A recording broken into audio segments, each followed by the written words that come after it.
What's up, guys, and welcome to another edition of How Y'all Healing, presented to you by Medicine4Melanin, an organization focused on supporting Black and Brown people on their healing journey. I am your host, Spry Lee Scott, and I just want to say thank y'all for joining us again for another edition or another week in this 10-part series for How Y'all Healing, brought on YouTube and Facebook for the very first time. So before we get into anything, I just want to make sure give y'all an opportunity to join the community. So if you all are following us on YouTube, make sure you like and subscribe and share this video. And again, like I said, share it with people you like, share it with people that you don't like. Just share it. Get some people this good information that's going out there. And if you are following us on Facebook, make sure you like, make sure you follow our page, and again, share the video. And then any other social media platforms, we are on Instagram and Twitter at Medicine4Melanin. That's at Medicine, the number 4, Melanin. And if you want to bypass all of that, just go directly to our website, medicine, the number 4, melanin.com. Again, medicine4melanin.com, and sign up to our community for our newsletter, rather, and join the community, and we will just shoot you some emails straight to you. But we're not going to go crazy. We're not going to OD on the emails. So also tonight, again, feel free to comment. Feel free to ask questions. We always welcome that. And if there is a topic in health and wellness, specifically around health and wellness for Black and Brown people, make sure you let us know. Y'all can comment here, or you can email us. You can DM us, however you get to us. But let us know what you want to hear, and we will try to bring on those topics either on this series or when we bring the series back later on. But with no further ado, I want to bring in our guest. I'm so excited to have him. I say that every week, but I'm excited about all of our guests because not only are they just great people, but I love the fact that they are getting this information out to y'all. And, we want to heal. We want to heal our communities. We want to heal the world. And this guy here has become a really, really good friend in such a short amount of time. And you know what? Let's just bring him in, and I will complete the intros when he comes. So Ariel, what's going on, brother? Good morning, good evening. What's going on, Good morning. Well, good morning to you. Or good, like mid-morning, because this is what, 3 o'clock in the morning? It's 3 a.m. here. Where you are. Yes. Right. So I was just saying, you have become a really good friend in such a short amount of time. You are one of those people that helps me to understand what soul tribes are, and understand that we connect to people before we get into this space, and just the fact that we speak now on a regular basis, like you my homie. And I think it started with so Ariel and I, just to give everyone a little heads up, we both are meditation leaders on a platform called Crash Bell. Y'all go to crashbell.com to find out more information about that. But and that's how we met, and we started. And there was one day when you were saying, hey, you know what, I'm not going to be able to jump on the call or something like that. You like, because this rocket's flying over my head. And I was like, what? So I said, bro, you're going to have to call me every day to let me know you are good. And that's how our friendship and our just blossomed from there. So again, thank you for coming on. You are a mindful adventurist, and we're gonna get into that.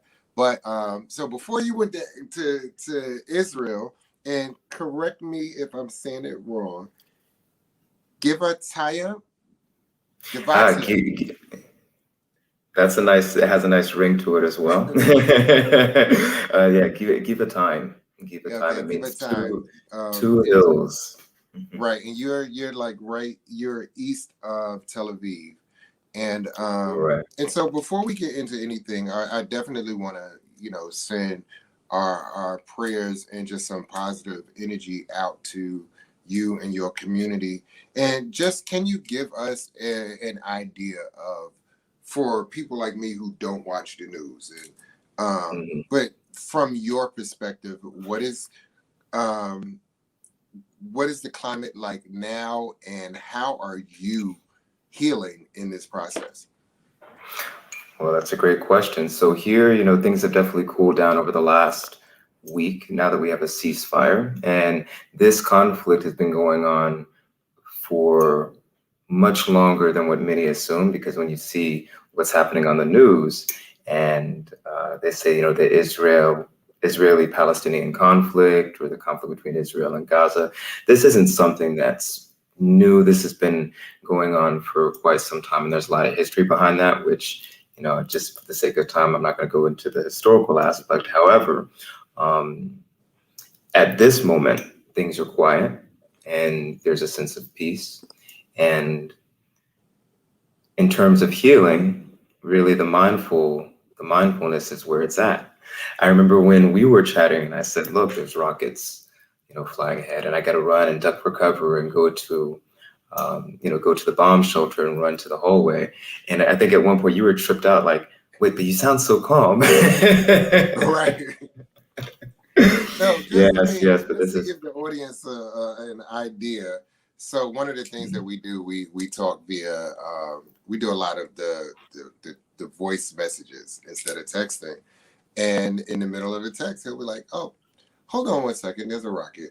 And then he'll come back and just like, yeah, so as I was saying, and I'm like, bro, like, we just going to ignore the fact that there was just a rocket. Like, we're not going to discuss that. We're not going, we'll need to do a meditation. Yes. And of course, in these situations, fear can definitely arise, and that's a natural response. And a lot of the work that I'm doing now through satsang and mindful adventures, and I'll explain a little bit about what satsang is as we, go into deeper in the conversation, but it's really in coming to knowing oneself, beyond the form, beyond the body. And in that type of peace, some call it the peace that passes understanding, then rain, sunshine, rockets, anything and everything can arise and happen naturally. And the body responds, the heart responds, and then returning back in wholeness and the stillness that really is always there, but it's just a matter of being attuned to it and aware of it. And I say that to say that it's not that I am myself necessarily. I don't want to take any credit and say that, oh yeah, I'm like a rock and I can make it through anything. It's not so much from an egoic standpoint, but it's just from an inner knowing that all of these things come and go, but yet the true self and the consciousness remains. And to have that sort of rock solid refuge, this is what Mindful Adventures is about. Discovering that for oneself. And it's also, and we'll get into this more when we do talk about mindfulness, but also not allowing the outside circumstances to dictate how we are. And I think one of our first guests, Elton Anderson, he talked about that when he talked about having gratitude while you're in a situation. A lot of times we focus on the gratitude once we get through it. And it's like, nah, like you have to right. While you're in it, you have to for everything that you are going through. Mm-hmm. Yeah, definitely. I mean, look, after the fact, anyone can say, oh, I'm so thankful that I made it through this, and I'm thankful. And of course, the thankfulness, the thanksgiving and the gratitude can be there. But even in the midst of the situation, to be thankful, to even perceive what is going on in real time, because there's a lot of different people and also different cases where, without that perception of what's happening in real time, without even really feeling fear, sadness, loneliness, happiness, joy, the entire spectrum of life, that's what gives a lot of color to life. That's what keeps things fresh. That's what really can allow us to deepen an understanding of ourselves and life as a whole. So the thankfulness in the process, even though it can be difficult, that's also, where it's at. So I want to talk about how you arrived to the Ariel that I have grown to know and love. You were born in Los Angeles, and forgive me because I just kept singing a song in my head, born in East. That's but so Yes. you grew up in Atlanta, and your parents taught you transcendental meditation at 6 years old. Yes, very, very young. All right, who are these parents? Yeah. I know my mom is probably listening in right now, and she's like, "Oh my gosh, they're talking about me." So Hey, excited. Mom. Yes, yes. So right at the young age of 6, we were still living in California at the time, and I remember I would hear them chanting, and the lights would be off, candles would be lit, and seeing the glow of the candlelight and hearing them chanting Nam Myoho Renge Kyo, Nam Myoho Renge Kyo. And I'm like, wow, there's something, it resonates. And as a child, of course, there can't help but to be some curiosity. And so they caught on to that, and they saw that I was watching and even trying to participate, myself. And so in that, they invited me to join them in chanting mantras, a lot of candle gazing, and transcendental meditation. 6 years old. I would even say a little bit before that, but so they didn't force it on you per se. It was more so like, never. This is what we're doing, this is what we chose, and you're kind of like, welcome to. Yes, exactly. And really, I'd say the foundation for both sides of the family, my mother's side and my father's side, was in Southern Baptist Christianity. So in a way, our immediate family were like the black sheep of the family. Oh, I can imagine. So like you going to church and you chanting? And we were mystics, right? So we were like, good old churchgoers. We go once a week, every now and then a little bit of Bible study on Wednesday nights. But it was all about, the mystics, being the mystics of the family. And so my parents had invited me into that space. No pressure at all, just completely open. And that allowed me to, of course, be open and receptive to learning a wide variety of different teachings from that age onwards. We have this, there's this huge misconception of spirituality outside of Christianity, especially because I grew up in the church as well. Mm-hmm. And so that's what I'm familiar with. And most of the Black folks that I know grew up in church. So yes, there's this thing of where, oh no, that's not of God, or what's that witchcraft? What's that woo that you're talking about? Yes. Right. And so can you talk a little bit about that misconception and why why there's this big misconception of things outside of Christianity not being, I guess, just being evil or whatever? So I really think it has to do with the history. Really, if we look back, 450 years ago, when after being taken out of Africa and brought over to the United States and in different places and going through slavery, historically, some of the religious teachings and things that were taken on, as a people, that has, I think it would be maybe an understatement to say that's carried many through dark times. And that's what's actually given rise to a lot of strength and solidarity in the community. However, there's also, of course, there are things beyond that. and through our history, and out of course, the conditioning to, and I'm not saying necessarily it's a negative conditioning or positive conditioning, but conditioning is conditioning to relying on, certain tools and belief systems that have carried us for so long. Then there can be I'd say maybe just a honing in or just closing in on just one way of being and one way of living life according to the Bible. that, also if we look even before slavery, there were different practices. Africa was not necessarily a Christian church-going type continent, right? Right. So if we really look at the history, we really do our research, you see that there are other things more mystical in nature that existed far, far before Christianity was even a thought to the African nation. So, All right, cool. So, as a 6-year-old transcendental meditator, excuse me, what kind of kid were you? Because my kids, we're doing meditations, and but they still 6 and 3, so they still have their moments. So, were you was it that Nam Yo holding Gekyo 6-year-old, or you still like the fun? And not to mention you're a Leo. Shout out to the all the Leos, the Leo brother. So I know how us fire signs can be. Yes, and that fire really burned in me, that curiosity to go deeper in meditation and mysticism. But as a kid, I really, excuse me, I didn't really think so much beyond, like, I remember going to school, and for the longest, in a way, I just assumed that other kids were doing the same things. And I didn't really talk about it. It was just sort of like, oh, okay, so this is normal. So it was very naive.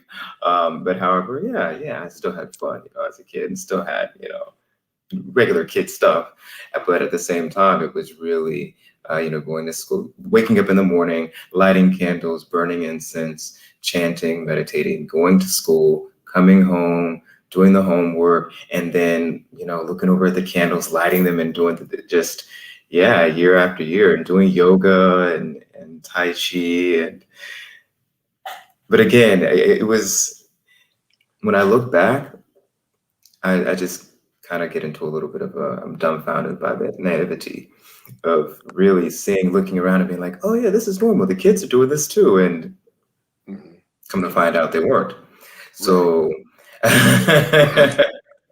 But it also has to give you a sense. I don't know if you could remember that far back as a child, but I'm sure it gives you a sense of disconnect, if I should say so, from a lot of the craziness that may be happening around you, things like that. Did it help you handle? Do you feel like it may have helped you handle things differently than your peers? And this is not just at 6, but as you got older.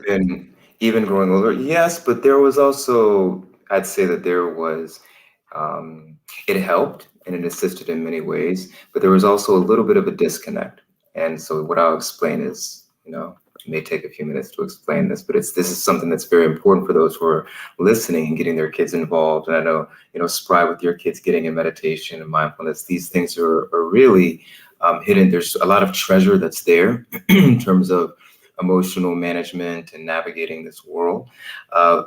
Although there was also a period of time that I became, I'd say, somewhat divided inside, because I had, at that age, I was identifying and really exploring and identifying with something to help manage emotions and stress and navigation, without really exploring those emotions more in depth first, right? So when you're talking about the 6, 7, 8, 9, all the way up to teen years, there were many aspects, many dimensions of myself that, even though had been flowering through the gift of meditation, it's really not about, at the end of the day, anybody who has really went deep in meditation and mindfulness, it's not necessarily about escaping the negative emotions or trying to cling to positive emotions, but really bringing all of that into wholeness. And through that wholeness, then all is, and you can navigate from there. So I'd say it's a little bit of both. Hopefully that answers your question, but it's a little bit of both, of being able to manage and cope in life, but also it created opportunities. Right, because I mean, when we talk about mindfulness, mindfulness is not escaping your thoughts, but it's to be in tune with your thoughts. Yes, And I think yes, that's a yes. misconception that people may have as well. And at that age, especially getting the great benefits, it's feels kind of strange to call it a benefit. Because you see, mindfulness is the method. And I know this sounds a little bit old school, but mindfulness is the method of becoming aware of what the mind is full of. But meditation will arise naturally on its own. So when I say, meditation, it's like, yeah, we can, in a way, try to do meditation, but we're really doing the methods that allow for meditation to happen on its own. And meditation is the being, it is the birthright. So it's not like everyone's going to acquire meditation. I believe that we are meditation by nature. So with mindfulness, getting some of the seeing what was arising in thought and seeing what the sense of peace and the quiet that would come up. So at a young age, without the right understanding, and not to say that my parents didn't give me the correct understanding, but I kind of took things and ran with it. I thought, oh, I want more of that. I want more of that. So then wanting more of that automatically created the polarity.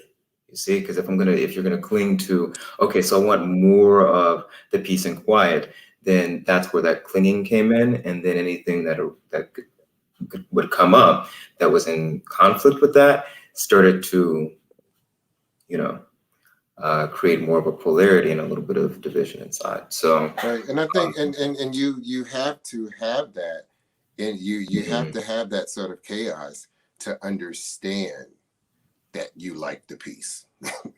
Right. Right. Yes. And this is something that I think you and I had a brief conversation about this as well. Um and this is in life. We have these polarities where it's like, how do you know you like peace if you don't know what the chaos is?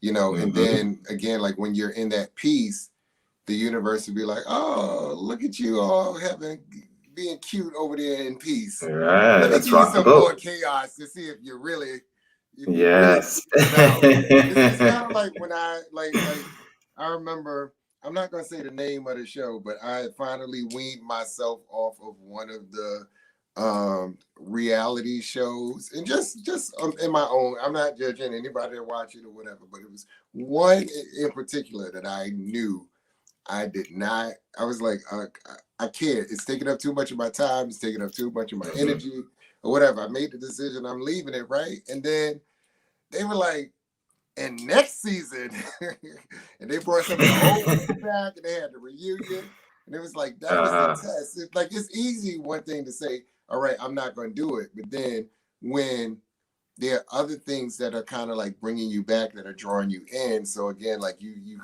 say you want the peace, but then it's like, all right, well, here's a let's little bit of see. chaos, here's a little bit of Yes. mess, here's a little bit of pettiness that you can Hmm. delve into.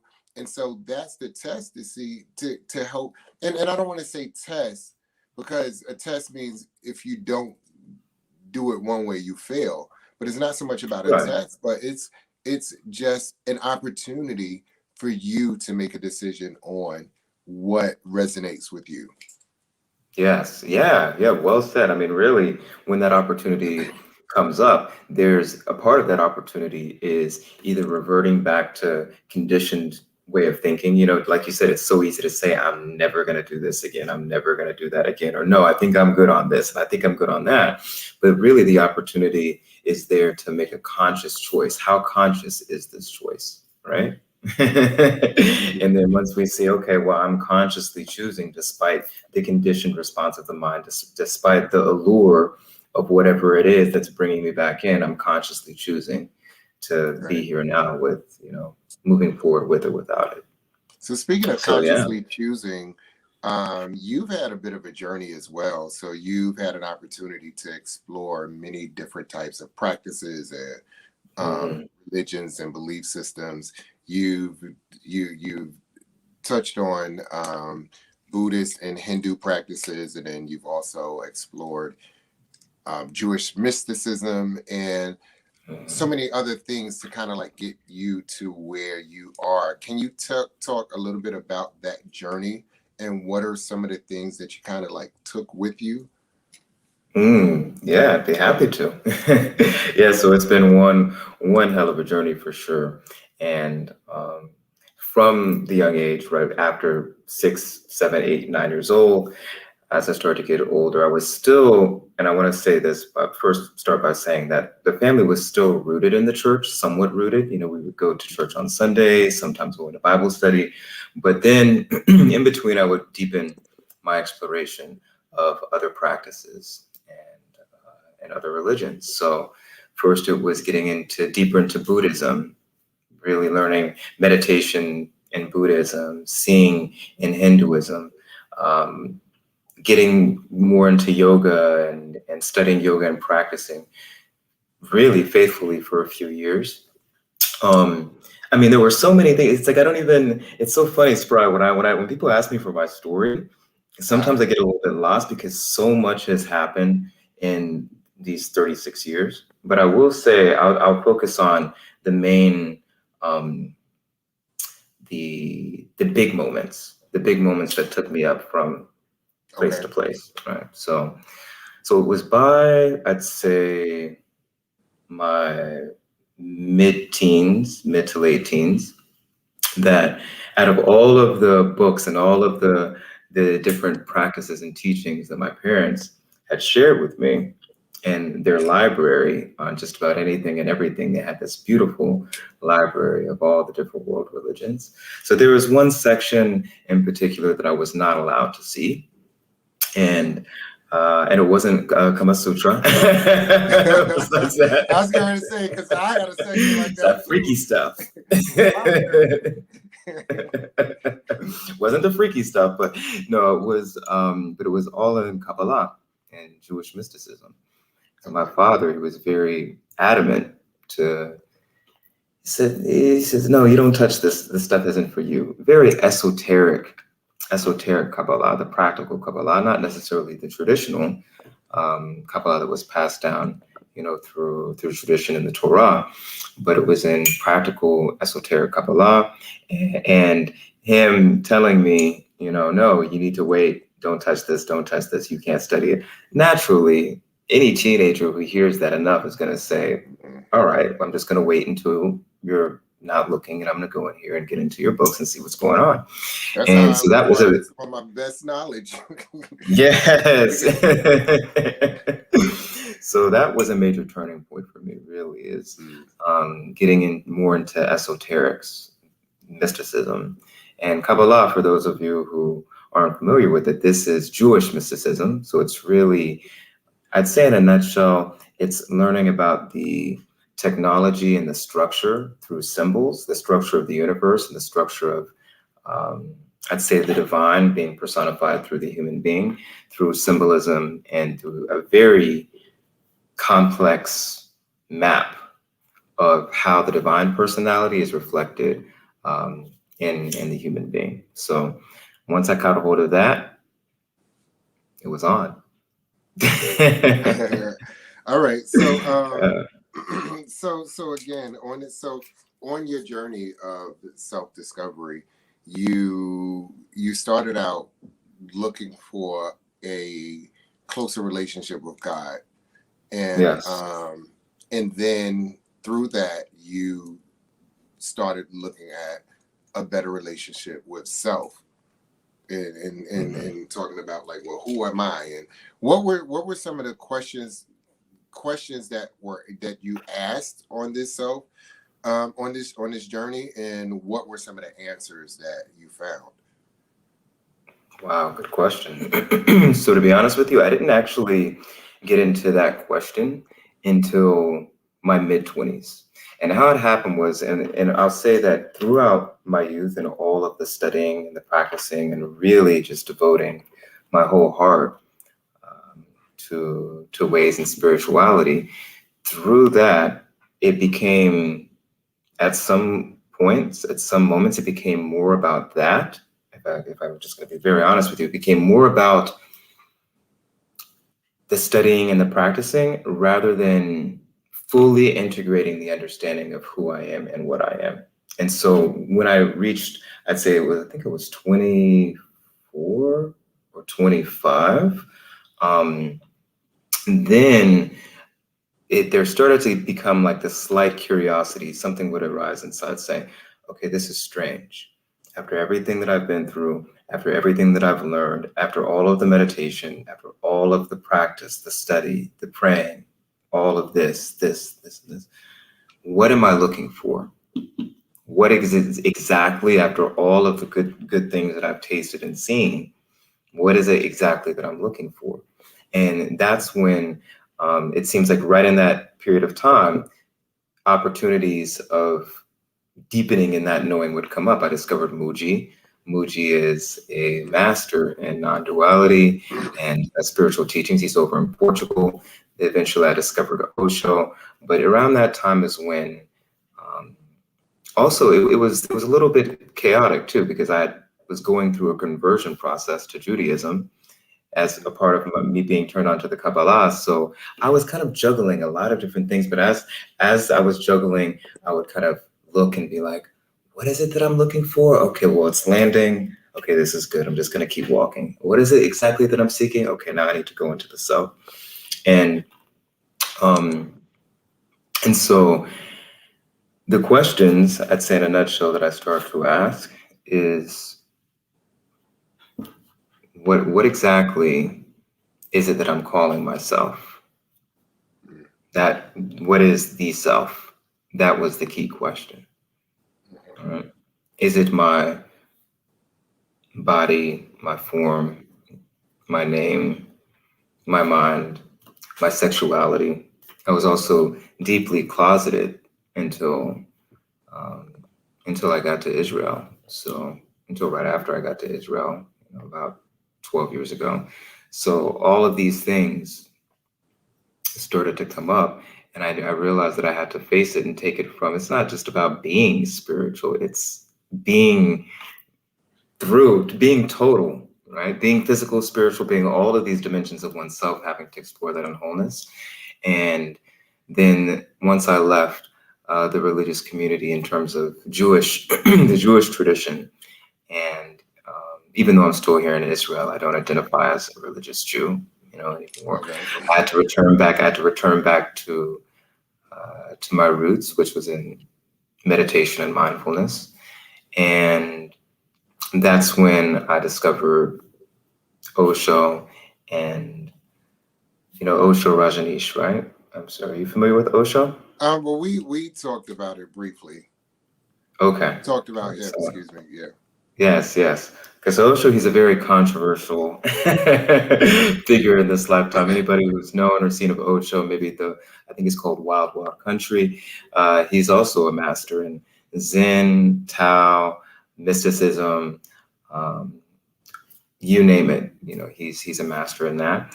And I took on some of his practices, some of his meditations to help discover one's center. And So I mean, but again, like I think the commonality here is that you were being led to go in different directions and being able to find little pieces. And one of the things that we talk about here at Medicine for Melanin, especially when we're talking about your self-care package, is understanding that everyone's self-care package is different. And yes. And what you do is you go out and you find what works for you. So Yes, and that's exactly what I did. I like going to the gym, right? But Mhm. I have to go there in order to figure it out. I know people who hate going to the gym, but they would prefer to work out. They prefer to ride a bike. Or a perfect example, I don't like stationary bikes. I tried it a couple of times. It just didn't work for me. But it doesn't mean that I just give up the whole exercising altogether. I just have to find out what works best for me. And that's what I feel, or that's what I see in your story, where you are trying different things. And I think, and that's another challenge, I would say, that we have, especially in the Black community, because we're not encouraged to try different things. It's more like, Yes. this is what we This do is what here in it this house, is. and that's it. Yes. Like, And you got to you stick don't with it. you don't want to abide by these rules, you got to go. And when your Yeah. parents were like, nah, like, this is what we doing. Mm-hmm. You can come in if you want, but we gonna do it. Right. And Yeah. you know, and that gave you, I think, the courage to go out and explore. For sure. Well said. And, I think when it comes to trying different things, I think that there can be a misconception that if you're trying so many different things and experimenting, then you don't really have a foundation or solid footing. And it's not necessarily the case, because if there's an openness to exploring, like I explored a wide variety of different practices and religions until I came to see that all of it is just an expression of a divine being. But still, as long as you realize, okay, I'm just taking one step at a time, one day at a time. Again, we were still, I'd say the foundation of the home was still Christianity. So it wasn't like, those whirly things at the car wash where you see like the arms flailing everywhere and like, there was still a deep foundation in the belief Right. of God and appreciation for the divine. And I would say that that's the only rule of the household, besides them being as, open and allowing me to explore. At the end of the day, they still said one thing for sure, though, that is not a question, is your appreciation of the divine and belief in God in prayer. These were the things that were the foundation. So yes, I think experimentation, everyone has to see for themselves. They really have to see for themselves. And in the community, really, not being encouraged to explore, there's a risk in living dangerously. You have one life. Okay, so the risk is being able to question and saying, okay, well, what am I living? Am I living something that has been, and I don't mean this in a disrespectful way. I'm not sure how it's going to come out, but it must be said. Am I living something that is prefabricated and handed down to me and just accepting it as truth? Or have I had a direct experience and seen with my own eyes and felt and heard with my own ears and tasted and seen with my own lips for oneself? This is the way that, you ask about healing in the community. The healing has to begin from within and beyond the community. I'm talking about at an individual level. And I Really, get it, an because individual level. when one of the things that happened with my partner and I is when we had our son. We have two now, but when my son was born, we said that we were going to allow him to ask questions. And I think we come from this old school of a child is supposed to be seen and not heard, and it's like, nah, like, let our kids ask questions. And so we gave our kids permission to ask questions, and our goal is to always answer these questions, whether we know the answer or not. So if we don't know it, hey, let's figure this out. Let's explore. Let's go look it up. Or let's come back to it, but we never not answer the questions.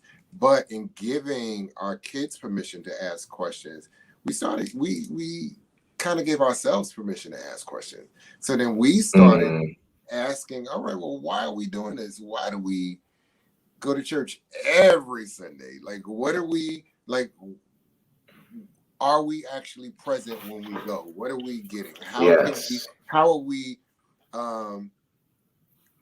applying what we're learning to our lives? So all of these things, and does this resonate with us? And so, and it came to a point where my philosophy, if I could say that, is question everything and then go within, because we're gonna learn. We're gonna learn so many things, and we are at an age right now, especially where we're getting so much knowledge and information, and they tell you to do one thing one day, and then the next day is the wrong thing to do, and so you at some point, I've learned to turn see what it is and ask questions, and then go within and look for the answers. I love that. I love that. Inquiry. Inquiry is key. The ability to inquire. Not only, I think it was Jay Krishnamurti who said that the ability to inquire, this is really tapping into intelligence beyond knowledge, right? Intelligence, giving the intelligence room to flower and to bloom and to blossom and to explore and ask questions. And I think that's really cool, actually, how you said that, in giving your kids that space, to the permission to ask questions, that you even saw for you and your partner that coming up as well. And that resonates with me. That's actually what led to moving from different stages in my life in the exploration to inquire deeper and deeper until I could just get to the root of who is this one that has been doing all of the seeking. What is it that this one inside is searching for? And what is the I, right? This question right here that was at the root. Once I was able to, but pull through everything. But in self-inquiry, this is, and you talk about who is the I, and earlier you had mentioned going through like shedding these layers. So it's like peeling an onion. So you're slowly peeling, I'm not this person, I'm not all of these things that define me, I'm not what I believe, and so you're looking for that, who is this true I behind closed doors, all the lights out, nobody else around. Who am I? How did you get to that?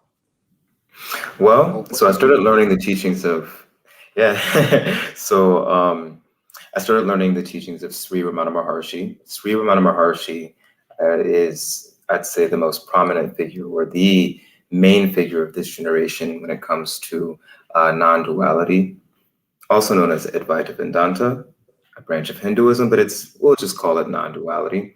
He passed down the teaching and the insight to Papaji. Papaji passed it down to Gangaji and to Muji, who I mentioned earlier. And so they're all a part of this lineage. And his teachings are still spreading out and through a wide variety of different paths and people.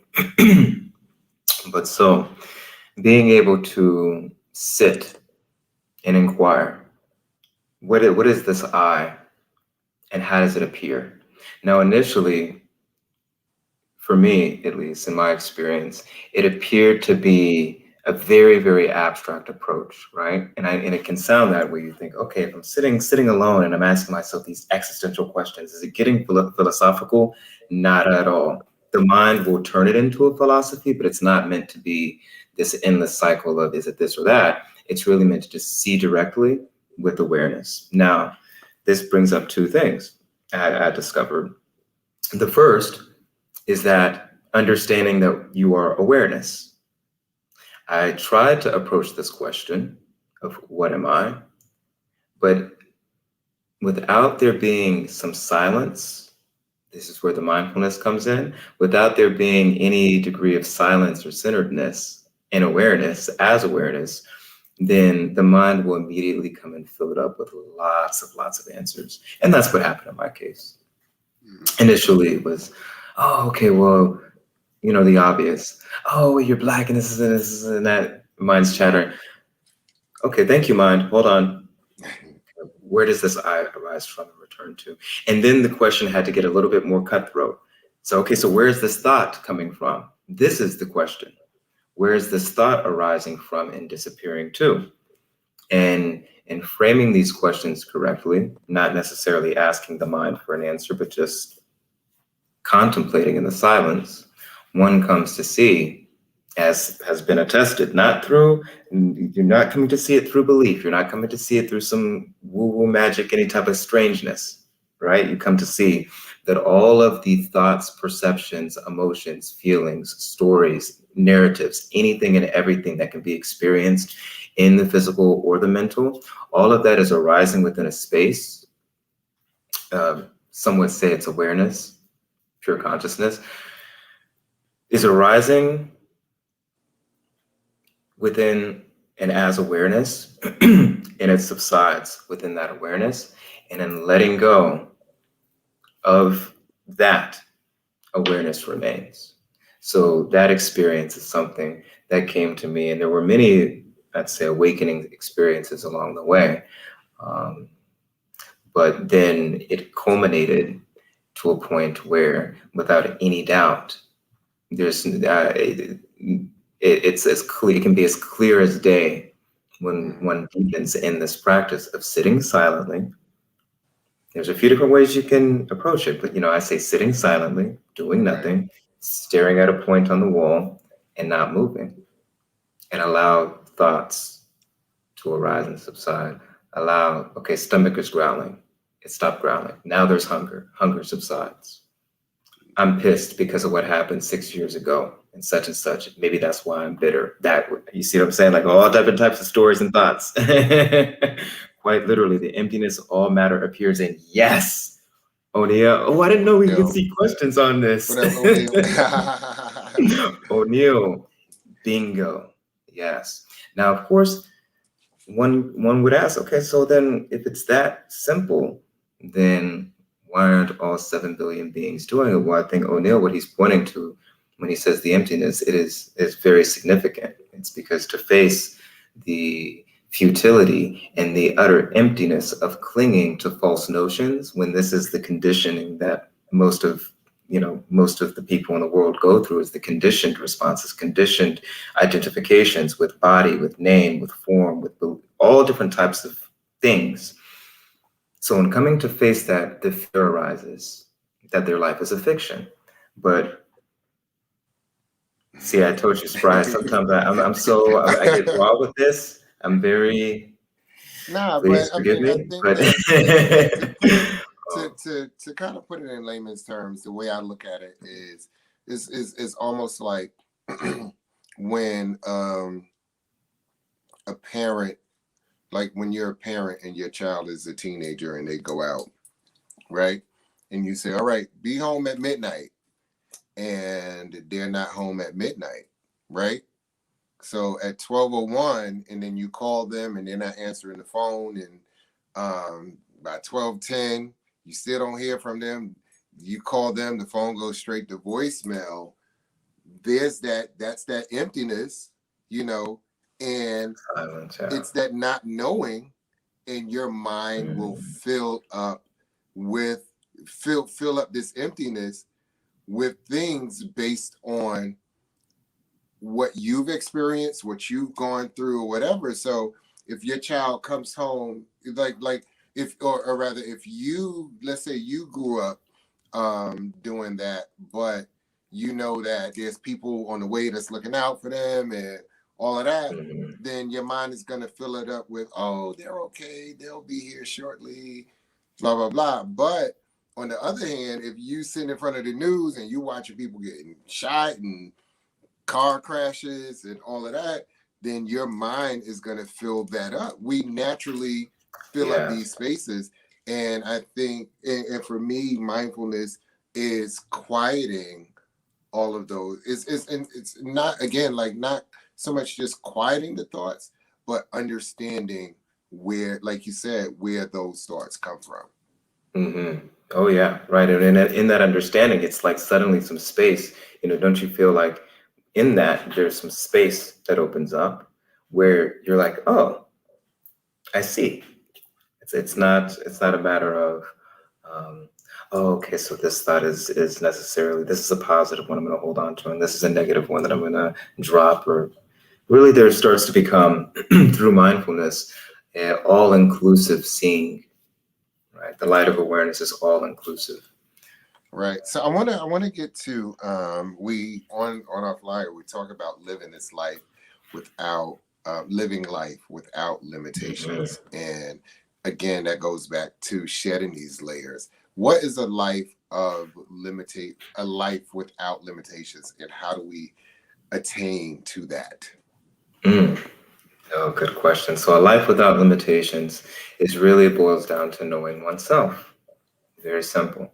Now, knowing oneself beyond the limits, excuse me, the limits that, and by the way, when I say beyond limits, I'm not saying that it's nothing about being better or worse. Really, we are what we are, and we have to accept and embrace ourselves no matter what. But knowing oneself beyond the stories and the ideas about oneself. This is life without limits. So I'll give you an example. Okay. Let's say that all I know is that I am the mind, right? So if I was to take myself to be a mind, meaning everything that I think, I'm the thinker of the thought. And along with that, I take myself to be, okay, so I am thoughts, I am the thinker, I am a body clothed in brown skin with an entire history. And suddenly, of course, I am responsible for that history and all of the story that comes with the brown skin. And I'm also responsible for the fears that come along with being brown skinned. Okay. Just bear with me. When I'm going in, my eyes are closed. I'm not falling asleep, even though it's 4 a.m. here, so don't worry. So let's say, in addition to all of that, I'm great at technology. Okay, so I'm gifted with computers. Okay, great. Let's see, what else am I? Sometimes, there's anger. So I'm an angry person. All of that. Okay, so just take everything that I just said as an example. Right? Now, if this is the idea based on past experiences that have been collected over time through knowledge, through perception of oneself collected over time and stored up here, all of that fits into I. Just the letter I, the pronoun I. Okay. So then that means that my life has been limited to an I. And if I cannot reveal who this I is on the fly, for example, when somebody says, okay, well, show me, who are you? Tell me about yourself. Anytime somebody says that, all we can do is talk about ourselves, but we can never really show this I that we speak from, this I am that appears in thought and that disappears, the I that at 8 a.m. may be tired and want a cup of coffee, but at 8:05 a.m., the I is more caffeinated. And then at 12 o'clock in the afternoon, the I is frustrated at a work meeting, but at 3 p.m., the I is rushing to a date. And then at 4 p.m., the I is this shape-shifting I. There's only an illusion. The illusion is that this I is a fixed entity, a fixed identity that is carried throughout life, that this is a fiction. And the mindfulness and the meditation makes it clear. But the inquiry takes the mindfulness, deepens the meditation and the understanding to see that this I that shapeshifts throughout the day, the I that we take ourselves to be, doesn't really exist. And so that's what I mean by life without limitations. And when you see, listen, you got me now, because I'm sorry, I know I threw a lot at you. we attach ourselves to these identities, and it kind of dictates how we move, but there's also a Yes. part of that that's reality for us. So one of the Mm-hmm. things that comes up or that came up when you were talking is with all of the injustices that are happening to Black people in America. Well, not just in America, all over the place, right? All over the And world, beings so everywhere are suffering. remember specifically there was a point where so many companies, because we're all in quarantine now, and Yeah. I think there was like a blackout day or a day where companies were like, all right, Black people, y'all need a break. Because we had these identities that we were coming and we were showing up as one person, but that true I, like you said, that tired, that frustrated, whatever, wasn't able to show up. And so it's like, and so how do we determine or I guess how do we separate, if anything, from that? Because it's just like with Medicine for Melanin is about helping Black and brown people, and so to say, oh well, you know what, don't identify as that, and it's like, what, but I'm No. moving throughout this world that sees me as Black. Yes. Yes, and I know that this is gonna maybe rock the boat for some, but sometimes that's what we need to fly. Is number one. This is the thing. There are no, okay, there may be Black and brown people. This is a fact because you see that there's a lot of different forms. I mean, you have animal, plant form, rock form, body form, different colors that are perceived on the spectrum of the body form. But the being does not have Black or brown. There may be 7 billion people, but there's only one being forever, one consciousness, pure consciousness. Now, how is it possible, right, to navigate in this type of knowing when we're surrounded by perceived others who reflect back on us, reading and writing back on us, separateness, division, that there's a difference, right? This is where things really get tricky. This is where the real test is. It goes directly back to what you're saying about, last summer when the companies they said, oh, y'all need a break. Well, you see, this isn't that impressive to me, if I'm going to be honest with you. But if they were really serious, this is what I would encourage anybody and everybody who's out there, whether you're Black or white, is to go within, right? We don't need any type of hand-me-downs. We don't need any type of, false apologies after the fact, when really just don't reflect the separateness. You see, all of that just reflects and reinforces a sense of separateness, of being just a brown person, of being a Black person, of being an Asian person. But really, at the end of the day, once all is said and done, the being isn't any of those things. So this is a challenge. This is the challenge that we face today, Spry, is really being able, when you come to this, when you really deepen in self-knowing, then we still have to do, it's like the question comes up, but don't we still have to live a Black life?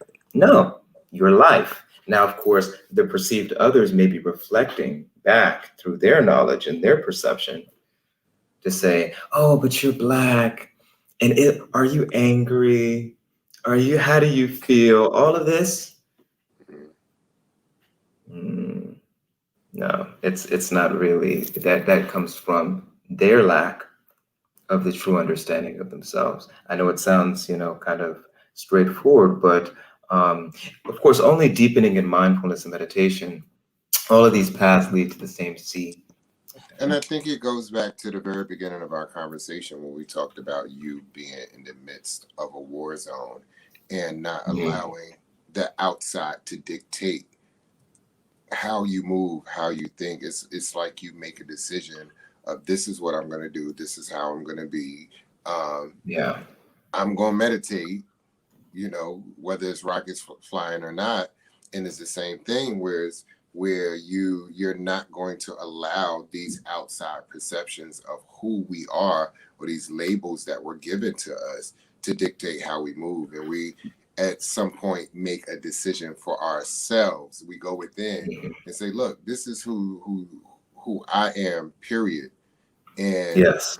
and find this, and not allow that to limit us Yeah. from moving, from breathing, from whatever. Yes, yes. Oh, Spry, I can't believe it. You got me fired up this morning. And I'm so Shanti Shanti. And now it's 4 o'clock in the morning and I'm But look, I mean, out of Yeah, yeah. respect for it, out of respect for your time and for everyone else's time who are joining us, I don't want to be on here too much longer. But I want to go through a couple of things, because you've given us so much knowledge, so much to walk away from. So, I mean, walk away with, first of all. So, couple of questions real quick. First, how are you healing? What is in your self-care package?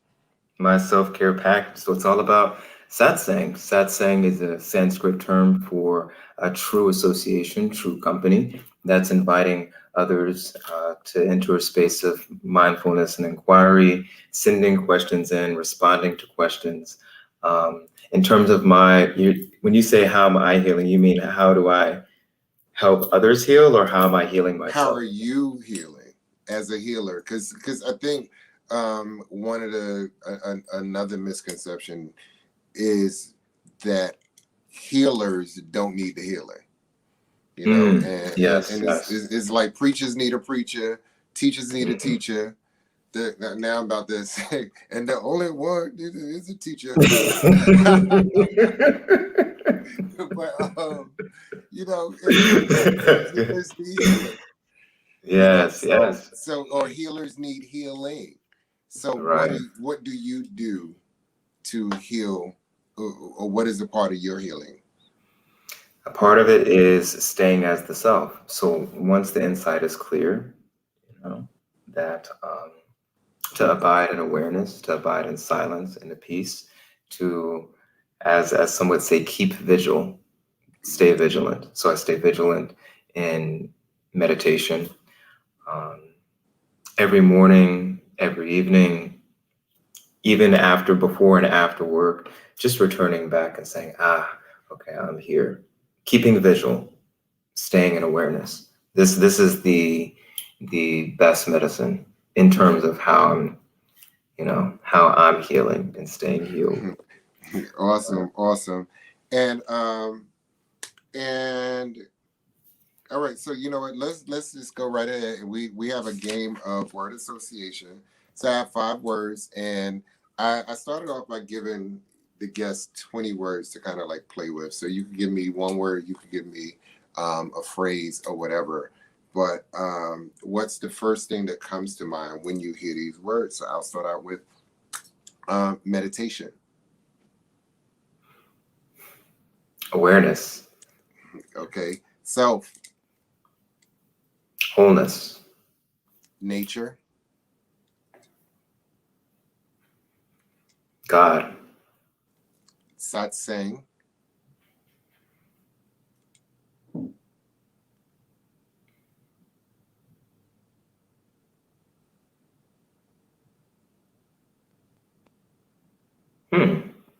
Out of all the words, this is one that the mind is blank. It's empty.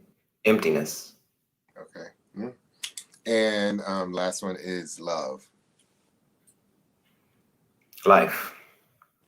Awesome. Thank you so much, Ariel. Thank you for your time. welcome. Thank you for being up at 3 Thank o'clock you. in the morning to join Yes. us here on our time. Wait, Spry. And, Spry, I'm sorry. There's just one more thing. It's okay? Do we have a few more minutes? Yeah, got it. Let's go. Okay. All right. So I just want to go back to something that you mentioned a few minutes ago, and saying that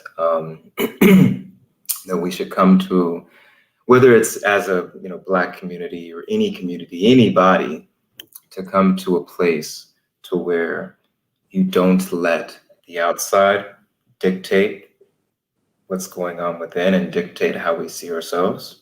So one thing that I want to just offer up is that, you know, we may have heard that, okay, well, the outer is a reflection of the inner, and the inner is a reflection of the outer. And the journey to wholeness, to really coming to wholeness within, just as an individual, is to not be divided based on what others may be saying or the stories that we're told or what's been said about us versus what we tell, the stories that we tell ourselves. And at the end of the day, I would say that even not allowing anything to be dictated, sometimes that can cause even more resistance. You know, does that make sense? Mm-hmm. Right. So anytime there's any type of defense, you know, I've said this a few times on my satsangs and IGTV, is that I don't believe in protecting inner peace. The peace that requires protection and defense is not peace. That's pretension, right? So one has to come to, when it comes to, you know, facing oneself directly and making a conscious choice to say, okay, this is who I am, not as necessarily belief, not as a belief or not as some sort of idea or conception or philosophy, but, you know, as silence, as spaciousness. Then what ends up happening is very magical, Spry. What used to be needing to not allow others to dictate this, because that is a part of it initially, Mm-hmm. but this transforms into the entire world starting to match that. It's like there is no need to not allow others to dictate once it's rooted in truth, because the world will start to actually take shape of that and reflect that back, you know? So that's the best that I have for now. All right, and The that's world the will benediction. reflect. Yeah. That's the best that I have for now, really. Yeah. Yeah. No. You said a mouthful, and thank you. I'm gonna think about it. We'll still be out here healing Black and brown people, but Yeah. Yes. You're Black and in the brown, meantime, please. Yeah. but the goal is to and honestly, in this journey of healing our communities, it's really about healing community as a whole, and it's to get us to the point where we don't need the healing. We don't need the healing. I mean, healing is a continuous journey, but essentially, we want to raise ourselves to a higher consciousness where we're not fighting for healing. We're not right. For it, but the healing is just taking place. Yeah, so, wholeness is a birthright. Right. Yeah. Exactly. So thank you again, Ariel. I will talk to you tomorrow on the every day after that. Thank you, everybody, for joining us again. Please join our community here at Medicine4Melanin. Feel free to go to any of our social media sites at Medicine4Melanin, or to our website, Medicine4Melanin.com. And like, subscribe, comment, follow, whatever you need to do to get us there. Hey, I think that's your mama. And Kent. Oh, mama. Hey, mom. Hey, Daniela. What's up? And so many people showing some love. So thank you, everybody, again, for showing the love and joining us. Thank you, Ariel. And share this video, y'all. Take care. Yes. Namaste.